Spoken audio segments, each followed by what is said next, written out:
Kita sama-sama habis.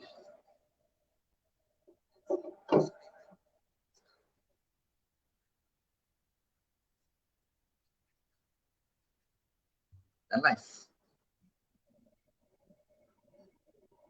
Okay, bismillahirrahmanirrahim. Assalamualaikum warahmatullahi wabarakatuh. Waalaikumsalam.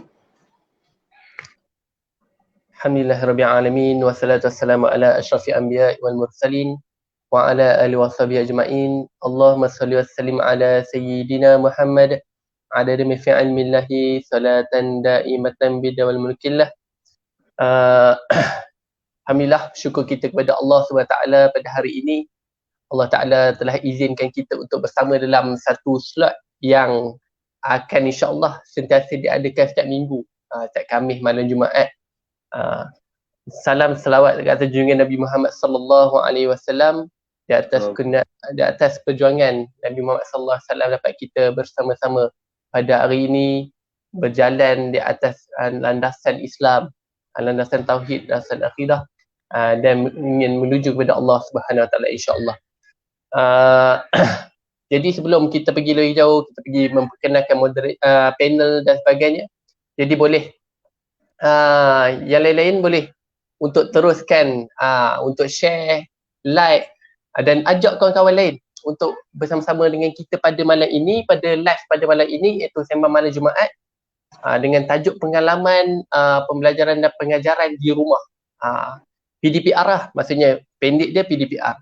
Jadi sementara kita nak tunggu lagi panel yang kedua kita untuk masuk, dan dalam beberapa minit lagi, dalam seminit macam tu, okey, boleh tekan share dan tekan like, dan kalau boleh komen, lepas tu mention sekali dengan kawan-kawan tu yang lain dekat luar tu yang ada sebagai seorang parents atau mak bapak yang pastinya dia akan ada satu pengalaman ataupun terkesan dengan situasi semasa ini, iaitu PDPR.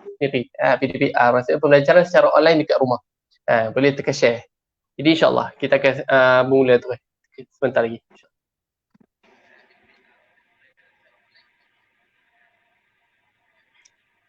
Okey, sebelum kita pergi lebih jauh, jadi lebih baik kita memperkenalkan dulu kita punya panel kita, iaitu panel yang pertama kita iaitu Ar-Rafa'i, iaitu mudir Sekolah Rendah Islam Bahrul Ulum. Mudir Sekolah Rendah Islam Bahrul Ulum. Okey, mudir ni maksud dia guru besar, Ulum, Sekolah Rendah Islam Bahrul Ulum yang berada di Penang sendiri. Dan itu panel pertama, dan panel kedua insyaAllah nanti akan masuk, saya akan memperkenalkan. Jadi bila kita tahu sebagai guru besar, iaitu ataupun sebagai seorang guru juga yang mengajar juga dekat sekolah, jadi kita tahu dia ada pengalaman sendiri berkaitan dengan pembelajaran secara fizikal, dan bila terkesan dengan COVID-19 ini, maka dia ada juga pengalaman untuk mengajar dan mengajar secara online, secara online dekat rumah ke, dekat pejabat ke, dekat bilik guru dan sebagainya. Itu maksudnya dia ada pengalaman. Jadi bolehlah untuk kita pada malam ini kita akan membincangkan situasi semasa ini. Jadi bagaimana sebenarnya impak dia, kesan dia dan penerimaan orang kan. Mungkin kita akan bincang pada malam ini. Jadi kalau sebelum saya serah kepada Ar-Rafa'i sebagai panel pertama kita, jadi kalau boleh kalau dekat luar sana para penonton yang berada dekat live kita sekarang ini yang ada soalan-soalan yang nak dikemukakan, mungkin ada idea dan soalan-soalan yang nak dikemukakan, juga boleh masuk ke dalam komen Facebook ini, dan jangan lupa share dan like. Okey ya. Jadi sebelum pergi jauh, okey, sihat ke ni Rafa'i? Alhamdulillah. Alhamdulillah. Tu ada kat rumah tu. PDPR. Oh, PDPR. Okey, PDPR jadi kat rumah lah. Jadi memang kenalah dengan kita punya pada malam ini. Okey. Jadi macam ni. Kita pergi dulu pada permulaan perbincangan, iaitu macam mana sebenarnya ataupun pengalaman awal ataupun perasaan awal menghadapi PDPR ni dulu. Dari segi ataupun dari sudut pandang seorang guru tu sendiri. Bahkan seorang guru besar, maksudnya dia ada tanggungjawab lain. Dia seorang guru, yang guru besar dan nak kena cater pula guru-guru yang lain ni. Jadi macam mana? Okey, itulah soalan pertama untuk panel pertama, insyaAllah. Tafadhal Maskur. Okey, bismillahirrahmanirrahim. Assalamualaikum warahmatullahi wabarakatuh. Alhamdulillah Rabbil Alamin, wassalatu wassalamu ala asyrafil anbiya wa mursalin wa ala alihi wa sahbihi ajma'in. Subhanaka la ilma lana illa ma 'allamtana innaka antal alimul hakim. Rabbi shrah li sadri wa yassir li amri wahlul 'uqdatam min lisani yafqahu qawli. Terima kasih kepada saudara Ruzbihan selaku moderator pada malam ni. Alhamdulillahirrahmanirrahim. Wassalatu wassalamu ala asyrafil anbiya wa mursalin. Syukur kepada Allah Subhanahu wa taala. Selawat dan salam kepada junjungan besar Nabi Muhammad sallallahu alaihi wasallam.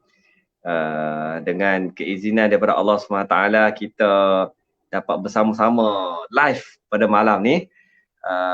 Dan dalam satu topik yang sangat hangat diperkatakanlah. Kan, kita dalam tempoh baru lebih kurang seminggu lah sesi persekolahan baru bermula dan bermacam cabaran yang kita hadapi sekarang ni. Jadi nak cerita tentang pengalaman kan. Pengalaman PDPR ni bermula pada tahun lepas lagi.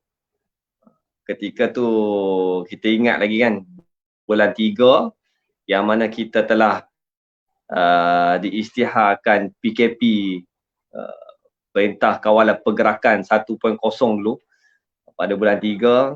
Saya ingat lagi masa tu. Dan cabaran yang pertama, kita terpaksa merombak semua takwim sekolah kan. Kita dah rancang takwim sekolah 2020 kan, daripada tahun 2020 tu, awal tahun 2019 tu, akhir tahun 2019 kita dah rancang satu takwim untuk sepanjang tahun 2020. Tiba-tiba tu bulan 3 kita terpaksa berhadapan dengan PKP. Masa tu semua blank, tak tahu nak buat apa kan. Dan ini satu cabaran lah. Kita melihat ini suatu ujian daripada Allah SWT kepada kita, terutamanya kita ni di sekolah swasta kan, yang mana cabaran besar lah. Sekolah swasta ni yang pergantungan dari sudut kewangan kita tu kan, dari segi yuran dan sebagainya, maka kita berhadapan dengan kita mengawal kita punya kaki tangan kita dengan memberi suatu motivasi bahawa kita kena berusaha bersungguh-sungguh kerana kita memberikan perkhidmatan pembelajaran kepada anak-anak. Maka kita kena do something, kita kena buat sesuatu lah.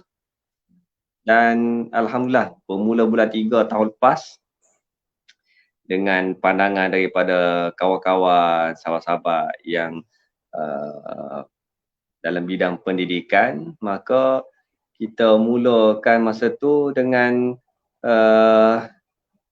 panggil cikgu-cikgu, wajibkan cikgu-cikgu main sekolah, buat aturan, giliran, dan kita buat rakaman dan upload rakaman pembelajaran tu dalam YouTube untuk dikongsikan kepada anak-anak murid yang berada di rumah masa tu. Jadi kalau tuan-tuan tengok dalam YouTube kan, ada channel 1000 tu kan, channel 1000 kan. Apa nama channel kita? Betul, channel 1000. Jadi channel 1000, SRIBO. Cari channel 1000. Alhamdulillah ada banyak bahan-bahan video yang kita telah hasilkan bermula tahun lepas. Jadi ini kita punya inisiatif yang kita buat dan Alhamdulillah mendapat pujian daripada PPD sendiri, pejabat pendidikan daerah, pegawai-pegawainya di komen yang bagus kepada hasil usaha yang kita telah buat, inisiatif yang kita buat, dan adalah sedikit sebanyak membantulah dari sudut pembelajaran. Namun sebenarnya pembelajaran ni yang paling baik adalah berhadapan lah. Murid datang ke kelas, cikgu mengajak dalam kelas dan one to one, personal touch, dan sebenarnya bertemu ataupun bertalaki ni benda yang sangat penting sebenarnya kan. Sebab kalau kita tengok gelaran yang diberikan kepada sahabat Nabi SAW kan. Sahabat. Disebut sahabat adalah mereka yang beriman dengan Nabi SAW, hidup sezaman dengan Nabi SAW dan bertemu dengan Nabi SAW. Bertemu dengan Nabi SAW. Baru diberi gelaran sahabat. Ada yang hidup di zaman Nabi, beriman pada zaman Nabi, tapi tidak mendapat gelaran sahabat kerana tidak bertemu dengan Nabi SAW. Jadi bertemu ni dari sudut ilmunya tu benda yang sangat sebenarnya perkara yang penting lah dalam mencari ilmu tu. Namun dalam situasi yang kita sedang berhadapan dengannya sekarang ini, kita kena buat sesuatu lah dari sudut ilmu ni. Jadi dari situlah kita bermulanya PDPR. Masa dulu tak ada sistem, tak ada apa, tidak ada SOP, tidak ada prosedur dan sebagainya. Kita buat je lah kan, try and error. Tapi alhamdulillah tahun ni juga kita tidak menyangka PKP 2.0, tetapi kita mempunyai sedikit pengalaman dan input kajian yang kita buat tahun lepas berdasarkan sedikit pengalaman begitu.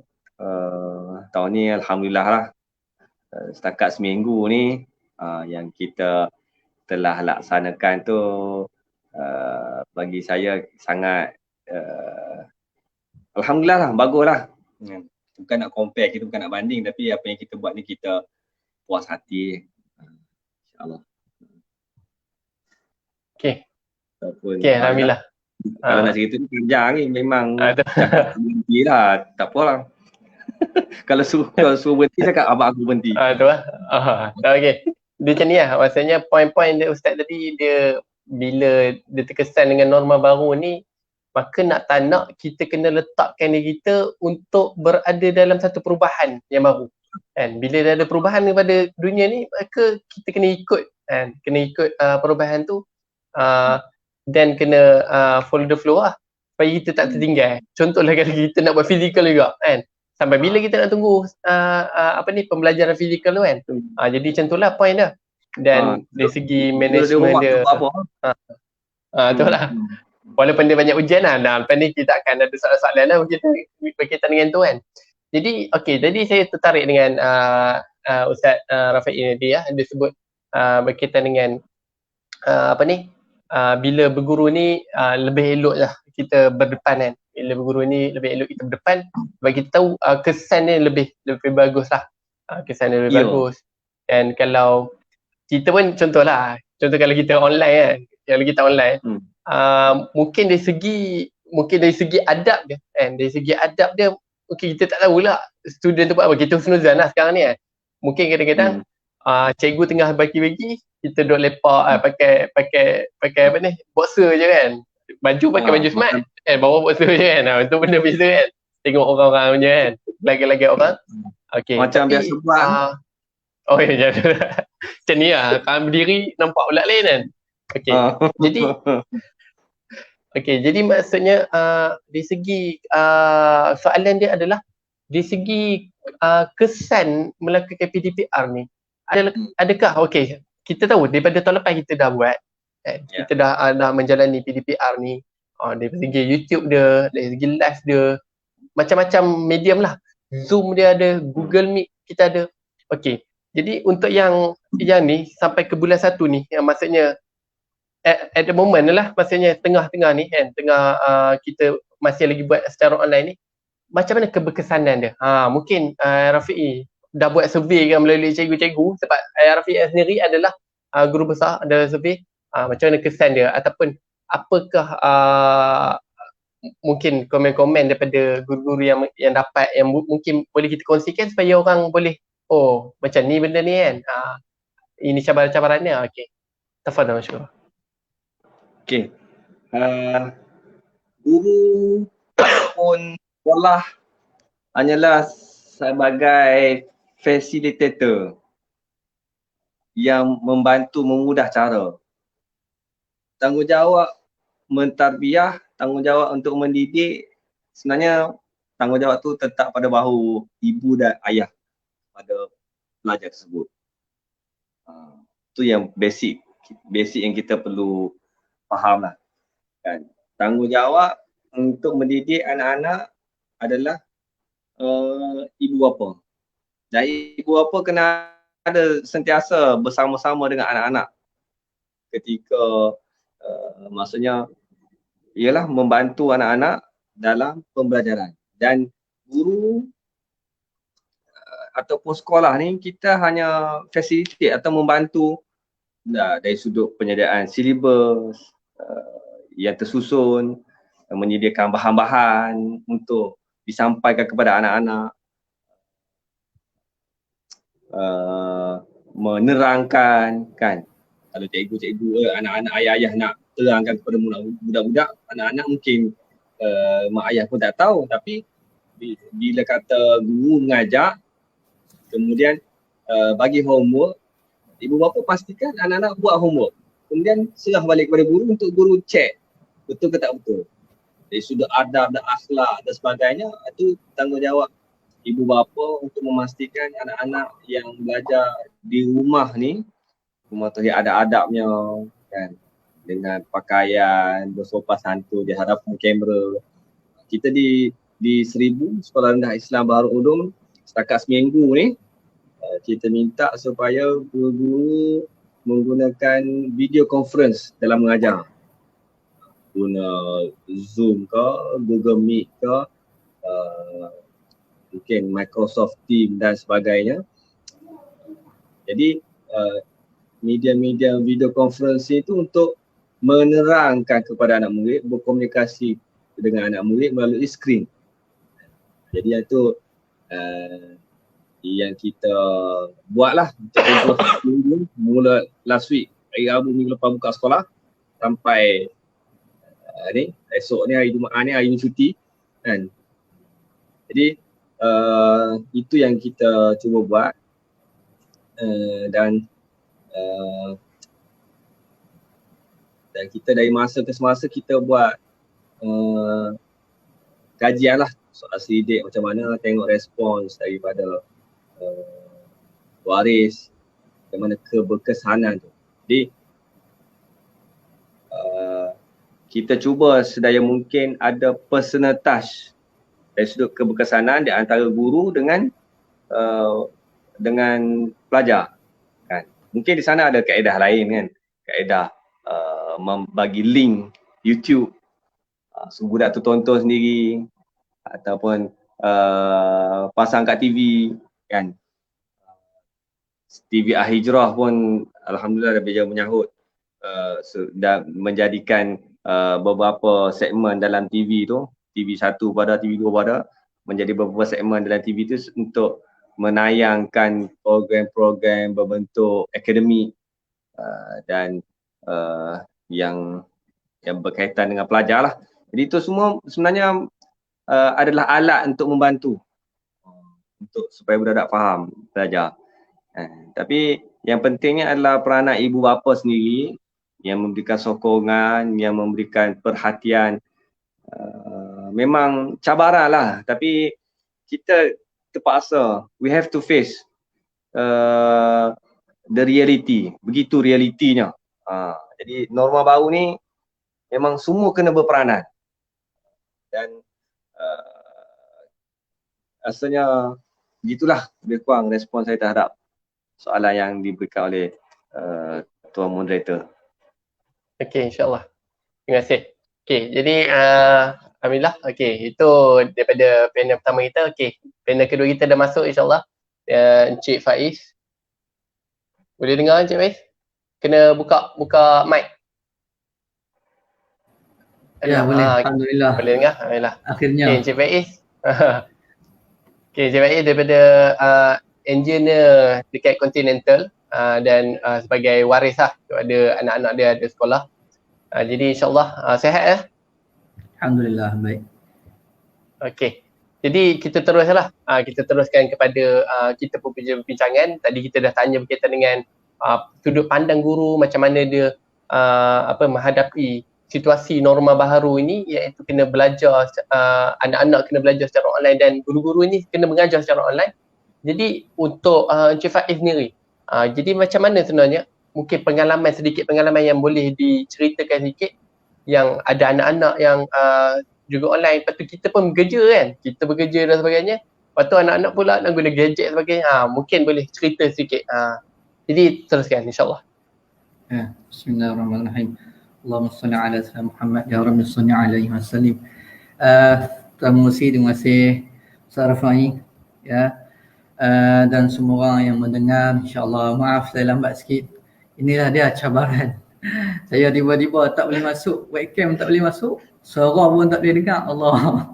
Jadi ini dah baru nak start, contoh damai keluar lah. Tu dia.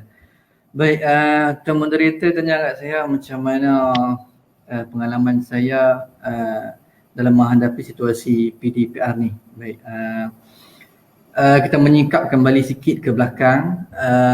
PDPR kita punya pandemik COVID-19 bermula tahun lepas, tak salah dalam bulan Mac. Masa tu kita takut lah kan, bukan takut, terkejut lah sebab benda tiba-tiba berlaku. Kita memang tak prepare langsung sebenarnya. Kemudian mula-mula saya tengok anak-anak, dia pun seronok dia berlari kan. Kita pun nak biar dia lah kan. Buat latar belakang saya, mungkin ramai yang bertanya, saya ada anak darjah untuk tahun ni darjah 1 seorang, darjah 3 seorang, dan yang kecil lagi tu baru ke taska. Jadi yang sekolah darjah tu darjah 3 lah ya.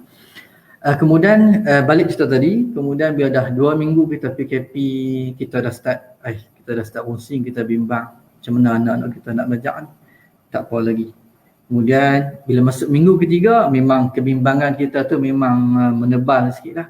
Dia pun nak belajar ni macam mana. Alhamdulillah, syukur kepada Allah, My PDPR mula diperkenalkan tahun lepas. Alhamdulillah, satu benda yang baik ya. Mau tak mau kita terima, saya terima. Tak ada cara lain lah. Anak-anak kita, pada saya anak-anak ni dia perlu diberi pendidikan macam mana keadaan sekalipun. Hak dia untuk dididik dan kita bagi pelajaran pada dia. Maka alhamdulillah memang saya bersyukur sangatlah. Okey. Mula-mula apabila dapat berita tentang PDPR tu, memang saya agak orang kata apa, kelam kabut. Pasal apa? Saya di rumah, saya tak masuk internet. Tak ada internet yang fixed line apa, memang tak ada. Untuk handphone, saya dengan isteri saya saja yang ada. Cukup setakat tu. Saya punya sebelum ni lah kan. Dan anak-anak saya pun memang, saya ni agak tegas dengan anak-anak saya. Saya strict kata handphone anak-anak tak boleh. Kalau ayah tak bagi, tak boleh. Dan memang mereka sendiri pun tak reti nak guna. Kalau saya compare dengan anak-anak orang lain, dia pun lebih bijak dalam hal-hal macam ni. Anak saya ke belakang sikit. Memang jadi pada waktu tu memang kelam kabut. Dengan internet tak ada. Allah, saya pun tak tahu nak buat macam mana. Duk cari, duk ejah, main. Mana internet lebih murah. Duk tengoklah mana telco yang murah apa semua. Dan pada waktu tu tahun lepas, anak saya yang tu pastilah 6 tahun. Dan yang sekarang ni tahun 2. Okay, untuk tahun lepas. Alhamdulillah, mula-mula tu agak kelam kabut kan. Seorang-seorang berebut handphone. Handphone ada 2 je, tak wife saya. Dia berebut lah. Saya bekerja, isteri saya pun dia adalah dia buat perniagaan. Jadi memang handphone tu customer duk contact apa semua. Memang bekerja lah. Waktu kerja tu macam tu lah, kita kerja, dia bekerja. Jadi kami saling bertolak ansur. Kalau saya bagi handphone saya, dia buat kerja dia. Dia bagi handphone dia, saya buat kerja saya. Dan apabila ada 2 orang anak, pada waktu tu seorang sekolah pasti, seorang lagi sekolah kebangsaan. Memang kena atok. Macam itulah memang kena atok. Tak boleh Macam itulah saudara, memang kena atok. Adik bagi kakak petang, kakak bagi adik petang, macam itulah. Dan alhamdulillah makin lama semakin baik, alhamdulillah. Dan saya rasa pada tahun ini 2021 ni saya lebih bersistematik. Saya lebih susun, saya lebih bersistematik, dan macam mana cara nanti insya-Allah kalau moderator ada peluang, insya-Allah saya akan lebih dalam sikit lagi, insya-Allah. Mudah-mudahan kita boleh berkongsi bersama. Ya, itu saja Tuan Moderator, insya-Allah. Okey, terima kasih. Terima kasih kepada Encik Faiz atas sedikit pengalaman lah. Maksudnya daripada sama ni kan, kita tak begitu memberatkan berkaitan dengan teknologi dan sebagainya, tapi tiba-tiba dunia ini menekan kita untuk masuk ke dalam teknologi. Itu kena, nak tak nak, kita telah ditekan oleh dunia ini untuk masuk ke dalam teknologi. Jadi kita kena follow flow dan untuk teruskan teknologi menggunakan dengan secara bermanfaat lah. Secara bermanfaat. Okey. Jadi untuk Ustaz Rafai sendiri, kita tahu dekat Seluhana bila terjadi kat ni, kita ada pengalaman tahun lepas. Kita ada pengalaman tahun lepas yang begitu panjang secara online dan sebagainya. Kita ada pengalaman. Lepas pengalaman secara online sekejap, lepas tu kita masuk fizikal balik kan. Masa kita bersemuka balik dengan guru dan sebagainya. Lepas tu pada tahun ini kita telah menghadapi benda yang sama juga macam tahun lepas, iaitu kena online, dan ini telah menekankan semua orang untuk online terus. Semua orang untuk online terus. Jadi kita tengok juga ada beberapa pandangan dekat luar sana yang agak skeptikal terhadap guru-guru sekolah, dan mungkin mereka ada pengalaman yang tak berapa elok lah waktu dekat tahun lepas tu kan, yang menyebabkan dia menghamburkan kata-kata yang tidak elok kepada guru-guru pendidik dan sebagainya. Jadi maksudnya macam mana, jadi apa yang boleh diterangkan supaya orang yang kat luar sana tidak terlalu mengecap kepada para pendidik, kepada para pendidik. Mungkin dia tak tahu situasi, dia tak tahu. Jadi mungkin malam ni boleh diterangkan juga apa permasalahan daripada pihak pendidik itu sendiri, insyaAllah. Okey, bismillahirrahmanirrahim. Saya bila menjawab soalan tersebut, kita berkongsi pengalaman lah. Apa yang kita hadapi di sekolah yang kita sendiri jalankan. Satu sekolah swasta yang kita memang financially bergantung kepada yuran waris lah, untuk dari sudut dari sudut kos operasi. Jadi mindset tersebut kita terapkan di kepala semua kaki tangan kita, termasuklah guru-guru. Guru ada lebih kurang 33 orang. Kita letakkan mindset kita bahawa kita kena usaha sungguh-sungguh, tunjukkan yang terbaik, berikan perkhidmatan yang terbaik, kerana kalau kita tak buat yang terbaik, kita akan ketinggalan.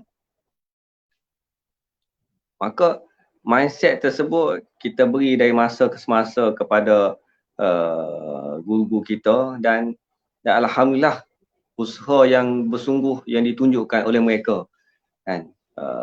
Antara bukti yang kita boleh tengok adalah tahun lepas kita berjaya buat channel 1000, dan banyak video yang kita hasilkan daripada tak reti apa-apa, dan alhamdulillah ada cikgu yang buat kelas mengajar cara nak buat video guna smartphone.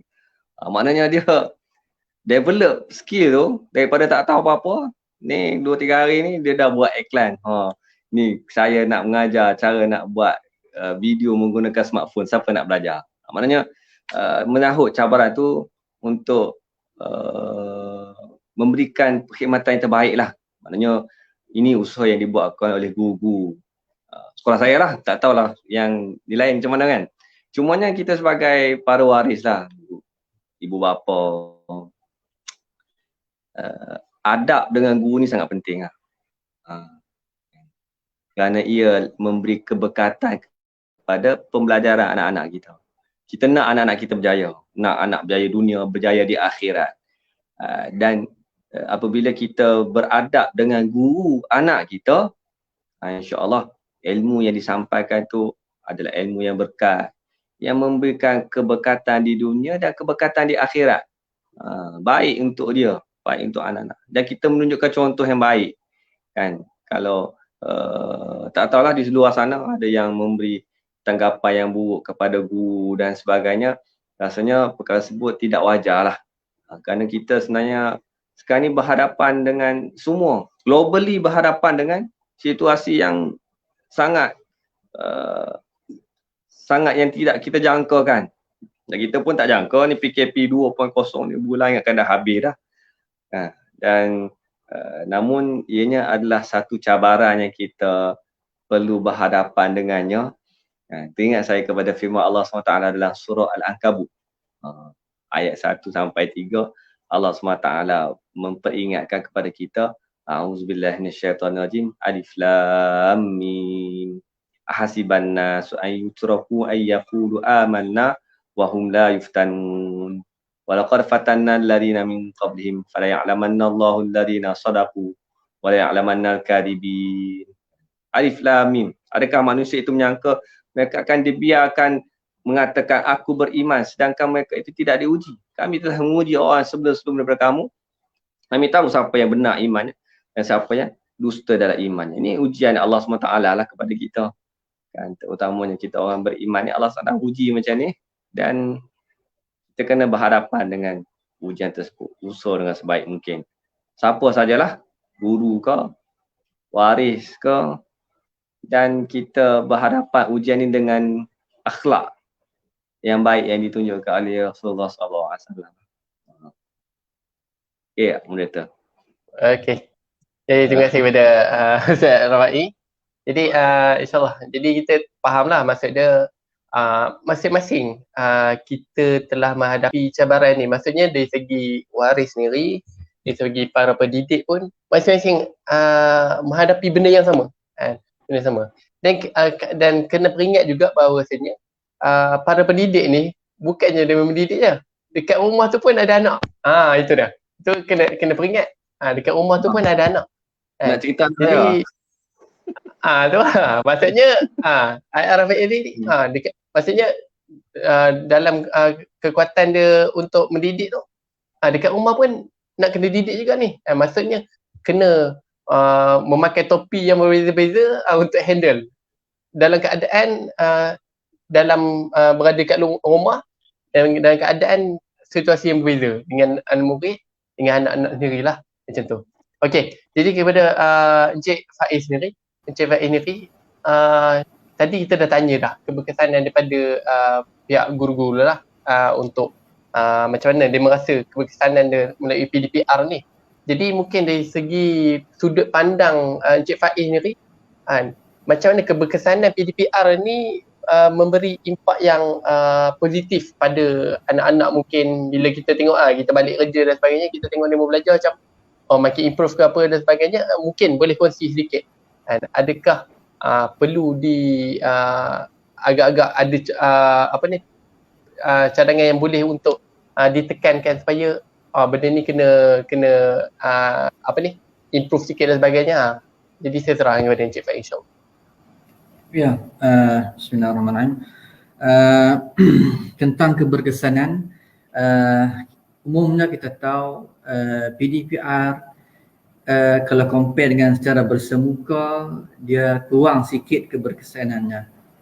Saya tekankan bukan kata tak berkesan dan perlu. Cuma kalau compare dengan semuka, of course dia kurang sikit lah. Yang tu kita kena terima, itu hakikat dah. Okay. Walau bagaimanapun saya sangat setuju dengan Rafai tadi.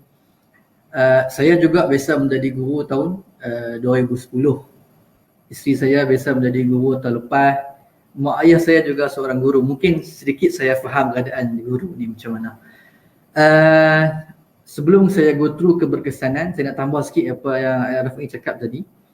Sebenarnya kita sebagai para waris, kita nak tanam mindset kita. Apa mindset kita? Kita kena faham kita boleh kontrol diri kita, kita boleh kontrol anak kita. Jadi kita buat yang terbaik, kita buat yang terbaik. Anak kita nak belajar, kita buat yang terbaik supaya boleh belajar.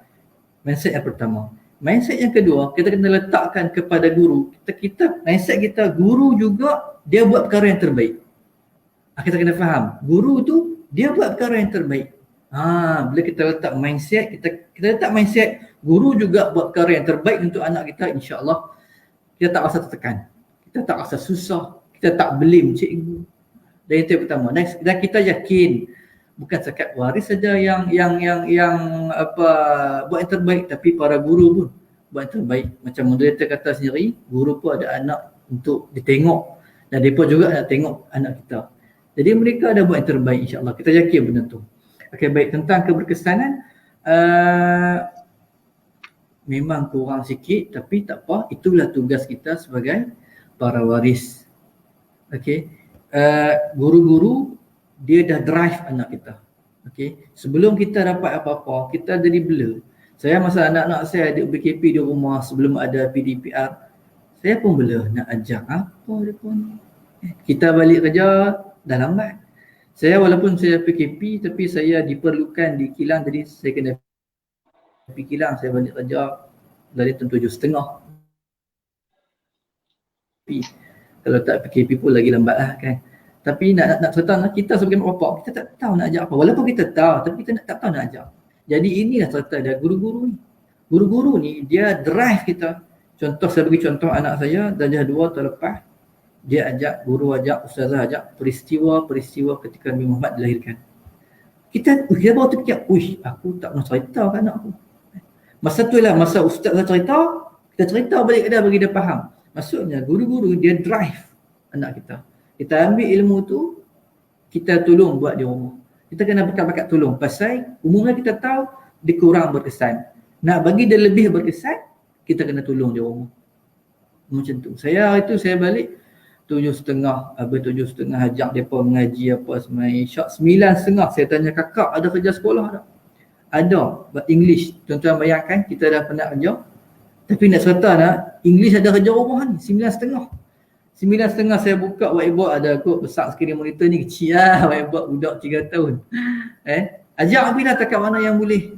English, bahasa Arab apa takat mana yang boleh. Macam itulah saya pada pandangan saya, soalannya jawapannya memang pada saya tengok, saya buat kayu ukur. Okey, anak saya tengok kayu ukur dia, benchmark on dia punya pemahaman dia dari segi semasa PDPR dan juga sebelum masa dia bersemuka di sekolah. Saya tengok dia ulang banyak kali video, tak dapat, dia tak faham. Dan itulah kekangan dia, constraint dia. Kita faham itu constraint, kita kena terima hakikat. Dia ulang banyak kali tak faham. Pasal apa? Dia mungkin tak boleh tanya, mungkin dia tak nampak muka cikgu bagi tugasan dia tak nampak. Mungkin boleh jadi budak kan, kita tak tahu sebab mereka perlukan orang tengok. Biasalah psikologi, bila ada cikgu okey A sikit kan, macam tu lah. Jadi dia ulang banyak kali tak nampak, tak dapat, tak faham. Nak buat kerja rumah tak faham. Jadi tugas kita, saya sebagai waris, balik rumah kan, saya akan tolong. Yang mana yang isteri saya boleh cover, dia cover siap-siap. Kalau dia tak boleh cover, maka saya akan balik rumah, saya tolong cover pula. Mungkin ketika di rumah dia salah, dia pun sibuk dengan dia punya perniagaan, ataupun dia sebenarnya tak boleh nak jawab. Kadang-kadang dia dah try tapi anak masih tak faham, try kat ayah pula. Macam itulah serta dia. Macam mana pun skop dia macam itulah, kita kena bekerjasama untuk meningkatkan keberkesanan dia, insya-Allah. Ya, moderator. Ya. Okey, terima kasih kepada Encik Faiz. Jadi maksudnya dia kena saling memahami lah di antara waris dan para pendidik sendiri, iaitu di mana kita perlu take part ataupun ambil tanggungjawab untuk menekankan lagi ataupun memahamkan lagi anak-anak ni kan. Jadi baru kita tahu bila sebelum ini secara fizikal kita berada kat rumah kan. Jadi para waris ni dia tak tahu anak dia ni sebenarnya tahap mana. Tahap mana. Jadi bila dia tahu tengok didik anak dekat rumah sendiri, macam ni anak duk main dan sebagainya kan. Maksudnya nampak lah. Okey. Jadi jadi saya terfikirlah, okey, memang sekarang ni kita bercerita berkaitan dengan okey, tu ada kita bercerita berkaitan dengan keberkesanan ataupun online dan sebagainya. Maka kita tahu keberkesanan ni bergantung kalau dia praktikkan lah. Dia praktikkan secara online tu okey. Sekarang ni permasalahan dia adalah bagaimana pula mungkin Ustaz Rafai ni sekolah 1000 ke ataupun mana-mana kawan-kawan yang guru-guru yang lain daripada sekolah lain yang mungkin Ustaz Rafi dapat pengalaman, iaitu dia situasi student itu sendiri tak dapat ataupun tiada gadget. Betul ni memang berlaku yang tiada gadget. Lepas tu yang kedua mungkin line slow dan sebagainya. Jadi macam mana nak cover balik? Demo memang terlepas dah ni. Macam ni. Jadi pihak sekolah macam mana nak cover atau cater masalah-masalah ni, insya-Allah. Tafadhal masykur. Okey. Pada pandangan saya lah, dalam isu ni pihak pentadbir kena ambil perhatian lah, ambil peranan benda ni. Kan, kena tahu apakah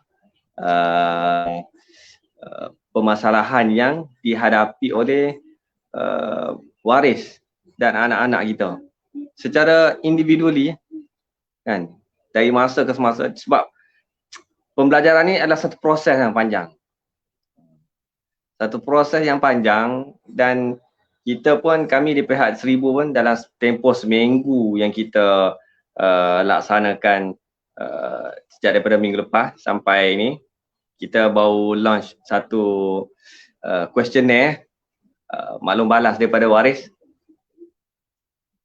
Macam mana kita buat sekarang ni? Seminggu, apa respon untuk kita tambah baik apa yang kita telah buat dalam tempoh seminggu ni. Mungkin maklumat-maklumat seumpama itu kita kena dapatkan dan kita kena rancang lah untuk masa harapan. Dan dari sudut yang ketinggalan, anak-anak kita yang ketinggalan, cikgu memang kena main peranan lah. Macam dalam kelas lah. Macam dalam kelas fizikal, kan, 30 orang kita bercakap dengan mereka dalam kelas tu, ada yang boleh, ada yang tak boleh. Jadi yang boleh tu, bolehlah. Yang tak dapat, kita kena beri perhatian lebih. Jadi proses pembelajaran tu dia satu proses yang panjang dan dia kena ada seni lah di situ yang perlu dimainkan oleh para waris.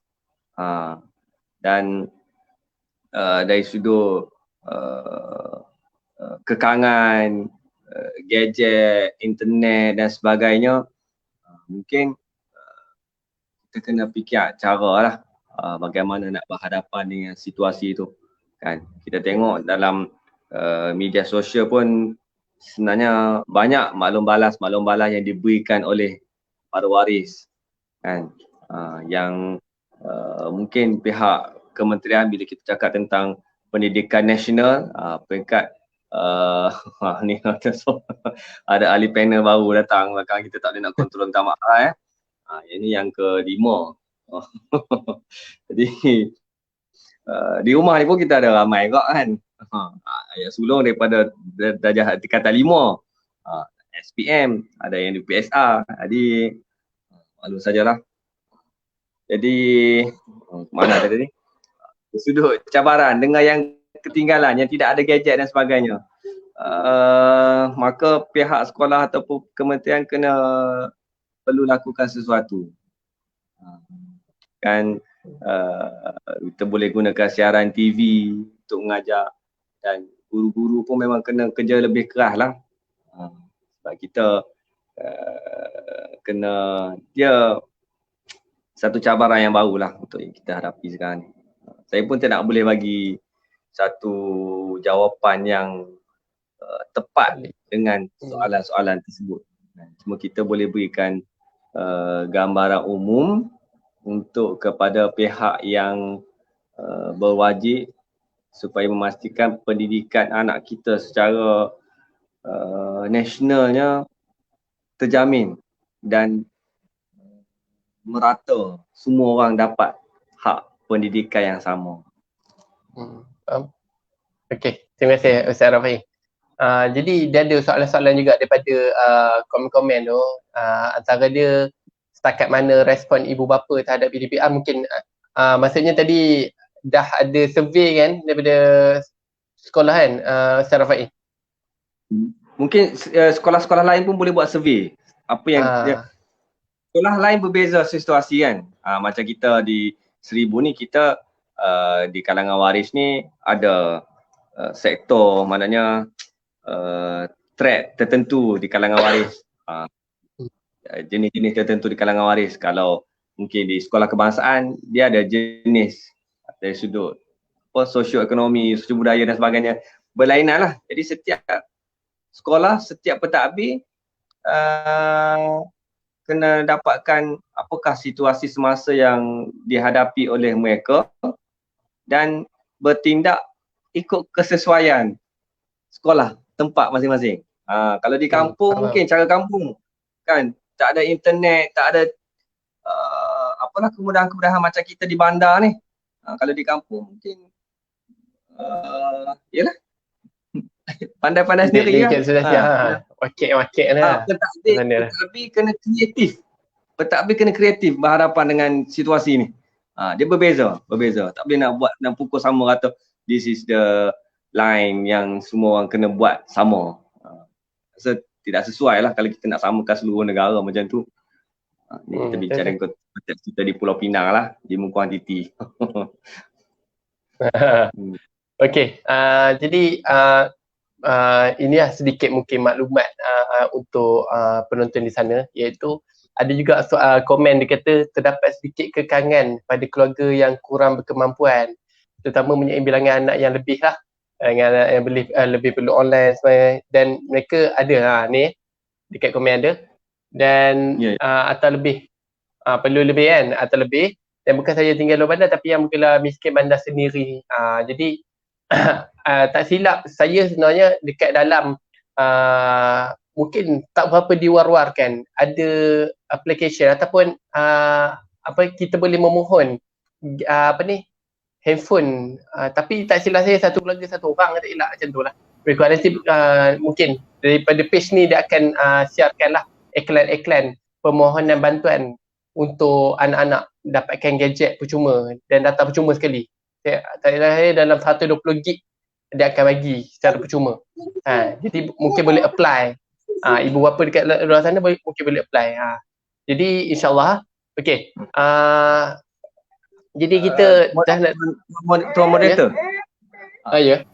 Mungkin kita boleh cadangkanlah kepada masyarakat sendiri untuk mengambil tanggungjawab tu, bertanya kepada jiran-jiran sebelah rumah kan, yang mana yang ada anak ramah, kita yang ada kelapangan dari sudut ekonomi sikit ni membantu kan. Bila kita sedar sama-sama bahawa pendidikan ni tanggungjawab masyarakat seluruhnya, kita tengok mungkin ada cikgu-cikgu kita yang duduk di kawasan bandar, yang ada duduk dalam liputan internet tapi tidak mempunyai kewangan untuk beli handphone, nak buat PDPR secara online. Kita ada duit lebih sikit, kita bagi kat lupa pada anak-anak. Mana tanggungjawab? Ini tanggungjawab sosial semualah untuk berhadapan dengan situasi yang sukar ni. Wallahualam. Faham? Okey, terima kasih atas cadangan daripada Ustaz Rafai ni. Okey, jadi macam ni, kita nak dekat ujung-ujung ni. Jadi mungkin daripada Encik Faiz, mungkin ada tadi dia kata nak kongsi lebih detail, mungkin cadangan-cadangan lah dengan daripada Encik Faiz ni, yang mungkin boleh orang yang berautoriti untuk mereka-mereka yang berautoriti untuk mengambil cadangan-cadangan ni supaya dapat di-apply ataupun diaplikasikan terhadap situasi semasa. Dan seterusnya sedikit nasihat lah, nasihat ataupun sedikit nasihat perkongsian untuk waris-waris, pewaris dan sebagainya, insyaAllah. Tafadhal masykur. InsyaAllah. Bismillahirrahmanirrahim. Saya nak jawab sikit soalan yang tadi saudara tak silap saya Farid kot yang tanya tadi tu. Dia tanya kalau anak ramai nak buat macam mana. Baik, ni carangan saya. Kalau boleh apply, okey silakan insyaAllah. Yang pertama, katalah kita ada, contoh kita ada anak lebih pada 2, 3, tak salah kita ambil 6 contoh. Baik, yang pertamanya kita perlukan inisiatif daripada waris. Apa waris yang kena buat? Waris kena telefon kita kontak cikgu. Cikgu, anak saya, cikgu nak buat sesi live ke bersemuka ada video ataupun sekadar record. Baik, prioritinya yang pertama kena bagi, ni kalau orang satu handphone ni, kalau satu phone, satu gadget. Prioriti dia, sembang dengan cikgu, pukul berapa nak buat yang live tu. Yang live tu prioriti, letak kena prioriti. Yang bersemuka, maksudnya yang macam ni lah, orang panggil apa? Yang macam ni lah, muka-muka ni kan. Video conferencing. Video conference ya. Okey. Bila video conference itu yang pertama. Pasal apa? Kena pakat dengan cikgu pukul berapa cikgu nak buat. Letakkan itu the first priority. Baik, second priority apa dia? Tengok yang mana yang tadi yang kata nak buat record video, yang nak bagi tugasan. Baik, selepas kita dapat first priority, second priority, kita buat timetable. Anak kita 6 orang. Okey, pukul 3 kakak dah cok, kakak ada video call contoh. Time pukul 3 ni adik semua tak boleh ambil. Okey, tu. Time lain adik boleh ambil. Okey, adik nombor 2, adik pukul 2 boleh pakai. Kena buat timetable. Nampak? Macam itulah saya buat dulu. Tapi saya anak 2 orang, saya percaya walaupun dan ramai orang kalau buat dengan timetable, insya-Allah boleh susun dengan baik. Cuma dia memerlukan kerjasama waris dan juga guru-guru. Waris tak tahu kita anak ramai. Waris tak tahu anak kita sekolah lain-lain. Jadi, guru tak tahu kita anak sekolah lain-lain. Jadi warislah kena pergi jumpa cikgu. Cikgu, anak saya ramai sekolah lain-lain. Boleh tak cikgu bagi masa yang fix bila cikgu nak buat video call? InsyaAllah saya rasa benda tu tak masalah. Cikgu boleh adjust masa dia. Lagi mudah. Dia pun ada anak nak tengok, tak ganggu masa dia. Senang cerita. Okey. Baik. Cerita yang kedua, ni saya nak bagi tips. Baik, yang kedua, waris apabila malam, sebelum tu waris sediakan tempat yang betul-betul kondusif. Setakat mana yang boleh lah. Tak begitu tekan. Kalau takat meja makanlah nak buat macam mana, kan? Tak ada masalah. Tapi sediakan, okey, kakak ni tempat kakak, ni tempat adik. Kalau kata di ruang tamu lah, ikut mana yang kita boleh. Pasal apa? Bila ada ruang yang tetap, bila ada ruang yang sihat sikit untuk belajar, insya-Allah anak-anak kita ada lebih semangat. Yang kedua, bila nak malam, sebelum tidur apa dah sembahyang isyak, dah surah al-mulk apa semua, kata ada anak kita, kakak, abang, adik, kemas tempat nak belajar esok. So dia berkemas. Kata esok nak belajar ni sekolah. Kemas tak siap. Bubuh lah PC tak ni, PC box tak ni, tak apa bubuh. So tengok jadual waktu tadi ataupun jadual waktu sekolah. Tengok esok apa adik? Oh esok bahasa Arab. Oh esok English. Esok BM, matematik, tak apa. Bagi depa aware. Okey, tak. Okey. Pergi tidur macam biasa. Bagi esok bangkit sembahyang subuh, gerak depa sembahyang subuh semua makan pagi awal. Biasa kuliah, biasa kelas start pukul 9. Biasanya, tak tahulah kalau ada lagi awal. 8.50, 8.45, 50, so mereka duduk di meja prepare.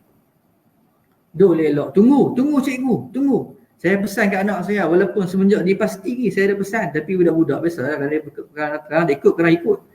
Saya abang kat anak saya, adik hormat cikgu. Macam mana tak nak hormat cikgu? Tahun lepas, adik kena tunggu cikgu. Bukan cikgu tunggu adik. Saya pesan kat anak saya. Hak di sekolah pasti tu. Kita kecil lah. Tapi dia tak boleh nak hadam pun. Kadang ikut, kadang tak ikut. Tapi Alhamdulillah tahun ni dia darjah 1. Dia tunggu cikgu dia. Alhamdulillah. Tu, tunggu cikgu. Tips dia. Duduk depan, tunggu cikgu. Kata kalau satu gadget pun gunalah satu, tak apalah. Ikut time schedule yang kita buat tadi lah. Tunggu cikgu. Kemudian tepati masa. Yang ni minta sangat-sangat belah guru dan juga belah waris. Dua-dua kena tepati masa. Kalau cikgu kata pukul 9, waris kena pukul 9. Kalau waris dah tunggu pukul 9, guru pun kena masuk pukul 9. Okey, boleh tak kita deviate? Boleh, tak ada masalah. Kalau cikgu dia abang je kat waris, kita lewat sikit lah, setengah jam. Tak ada masalah. Waris pun okey je. Cikgu pun boleh, tak ada masalah. Waris pun kalau kata lambat nak buat video call, cikgu saya lewat sikit setengah jam. Tak apa. At least guru tadi dia boleh buat kerja lain. Dia boleh tengok anak dia boleh tengok kelas lain ke, tak kisah. Ingat masa tu penting. Jadi tolerate bersama dengan guru anda. Macam mana? Kan? Boleh bincang insya-Allah. Kita terbuka. Semua orang faham keadaan semasa kita macam mana. Insya-Allah. Kemudian tips lagi macam biasalah, mak ayah kena berkorban. Pakat-pakat tengok anak-anak. Bantu jiran macam Ustaz tadi, tengok jiran kita susah, kena bantu ni. Macam mana? Kalau yang di kampung tu wallahualam saya pun tak tahu nak kata apa, tak ada line. Allah, saya pun tak tahulah. Mudah-mudahan adalah jalan lah. Saya tak tahu kalau line tak ada memang tak boleh. Satu lagi saya nak kongsi tips. Lah ni kalau pergi di kedai telco, ada telco 1 gig RM1, maksudnya 20 gig RM20. Ya. Saya tak mau sebut nama telco apa, sekali orang kata saya iklan. Tapi boleh cari. Nama 20 gig RM20. Takkanlah saya jumpa hak tu yang paling murah. Kalau ada lagi boleh share, kalau ada lagi murah lah. Okey. Saya pakai anak 2 orang, approximate 4 gig satu hari. Nah, jadi dalam sebulan dalam RM40, 40 gig. Boleh cari insya-Allah. Saya ambil masa banyak ni. Sekat tu lah kot, insya-Allah. Kalau ada apa lagi mungkin kita boleh lagi insya-Allah yang moderator.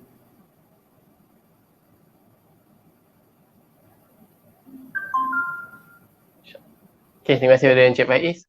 Okay, daripada Ustaz Rafai ni, jadi macam mana? Sebab saya tengok hari tu, sebelum ni, ada satu artikel yang panjang tulis kan dekat page ke personal Facebook yang berkaitan dengan satu cadangan untuk dilaksanakan melalui televisyen dan sebagainya. Jadi mungkin boleh berkongsi juga pada malam ini secara live berkaitan dengan cadangan-cadangan tersebut, dan mungkin cadangan-cadangan yang lain yang telah muncul pula tiba-tiba dari perbincangan, tiba rasa macam ada benda cadangan yang patut dibincangkan ataupun diutarakan pada malam ini. InsyaAllah boleh. InsyaAllah, tafadhal masykur. Okay. Ada tengoklah juga satu posting tu yang kita pun turut share cadangan kepada pihak kerajaan sendiri dari sudut menggunakan siaran televisyen sebagai macam kelas kepada anak-anak. Itu memang insya-Allah satu Malaysia boleh tonton lah. Kita mungkin boleh cadangkan satu channel ni khusus untuk macam dulu pernah buat siaran TV pendidikan. Ingat masa saya kecil-kecil lah, tahun 80-an, tengok siaran TV pendidikan kan. Jadi boleh buat, semua orang boleh tonton TV tu. Pada pagi sampai petang sampai malam, buat jadual siap-siap. Sekarang ni pun ada dah juga disebutkan, dibuatlah kan untuk beberapa channel yang ambil certain segmen tu untuk buat pembelajaran dalam TV tu. Dan baru-baru ni pun TVI Hijrah pun dia dah lancarkan siaran untuk pelajar-pelajar UPKK, subjek UPKK. Alhamdulillah lah, pukul 4.30 petang dan siaran ulangan pukul 6.30 petang. Alhamdulillah itu membantu. Jadi maknanya kalau kata untuk perkara yang dari sudut tidak memerlukan kos kepada waris, TV lah. Jadi TV tu, contoh buka satu siaran, TV1, TV2, TV3, TV4, TV5 semua, ada satu TV tu, TV pendidikan.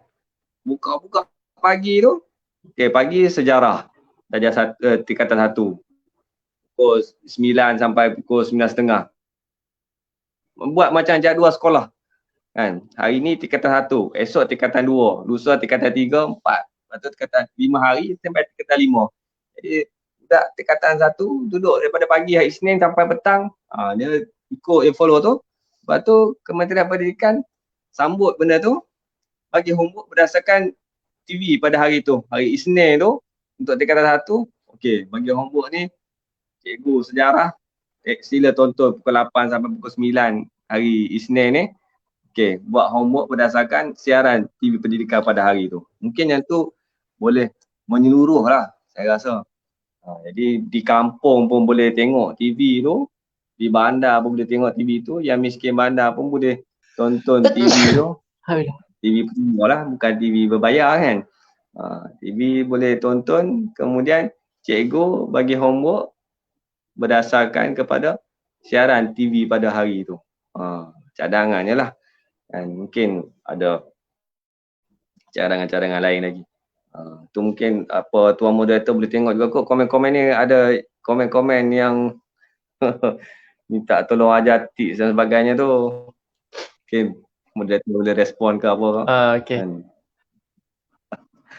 Jadi ada juga daripada komen lah, ada tulis saranan selaras jadual kelas seperti di TV RTM. Ni macam Ustaz Rafi sebut tadi lah, daripada chairman ARC ni. Jadi dia akan settle lah, maksudnya bab anak ramai dan sebagainya ataupun tidak ada kemampuan dan sebagainya, maka dia akan settle banyak masalah. Jadi mungkin insyaAllah mereka yang berautoriti akan sampaikan kepada kementerian, dan saya yakin memang kementerian pun akan take note benda ni kan. Dan benda ni pun dia pasti macam ada keperluan sebagainya. Sebab tu TV Al-Hijrah telah membuat perubahan ataupun mengadakan satu pembelajaran melalui TV. Okey. Lepas tu yang sebenarnya ada juga daripada ni, Ustaz Afna Habimi sendiri. Ustaz Afna Habimi sendiri dia tanya boleh tak share tips untuk set up gadget untuk live kat rumah. Okey, ini tak tahu, mungkin ada dalam kalangan kita yang lebih mengetahui, tapi bagi saya ada dekat dalam kalangan sana yang mengajar set up live agak mahal lah. Maksudnya agak lebih banyak duit untuk digunakan. Jadi yang paling penting adalah dua benda je. Yang macam saya pada hari ni, saya pakai macam mana? Saya pakai satu stand dan handphone satu kan. Stand dan handphone. Dan yang paling penting adalah, suara saya clear tak? Ustaz Rafi clear tak dengar suara saya? Clear. Clear kan? Okay. Encik Faiz clear tak dengar suara saya? Clear. Nampak? Sebab clear sebab apa? Sebab at least kena ada satu earphone ni.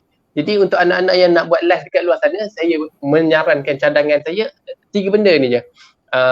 Stand, tak stand pun tak apa, kita sangkut je dekat buku dan sebagainya. Lepas tu handphone okey lah, betul lah kan, ataupun laptop dan sebagainya. Dan yang paling penting adalah ni, earphone yang terus ada mic lah, dia akan cover terus kan. Dia akan cover terus. Ya apa? Lain internet.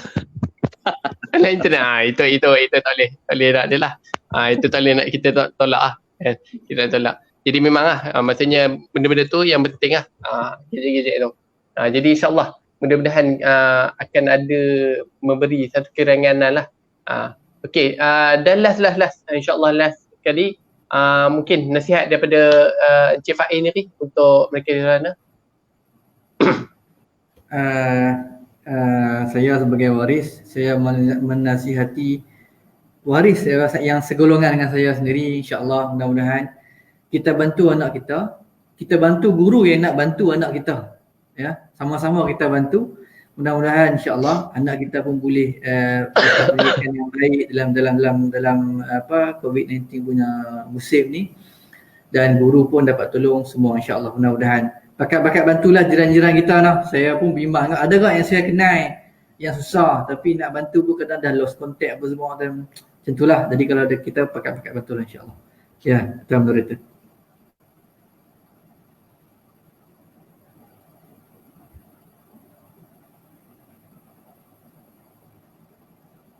Moderator pun sangkut kan. Okay, terima kasih Encik Faiz. Okay, jadi Ustaz Rafi, untuk yang terakhir sekali, insyaAllah nasihat-nasihat buat mereka di luar sana, selaku guru dan sebagainya, insyaAllah. Tafadhal masykur. Baik, selaku guru lah, insyaAllah kita ni sebenarnya membuat tugas yang sangat mulia untuk anak bangsa kita, untuk agama kita. Jadi kita buat yang terbaik lah kan. InsyaAllah buat yang terbaik, sedaya upaya kita buat yang terbaik, terima tanggungjawab ini, kerana tanggungjawab ini bakal dipersoalkan oleh Allah SWT di akhirat nanti. kan. Kullukum ra'in wa kullukum mas'ulun an ra'iyatihi. Setiap kamu ada pemimpin. Dia beri tanggungjawab ada Allah SWT, beri tanggungjawab untuk mendidik. Buat yang terbaik.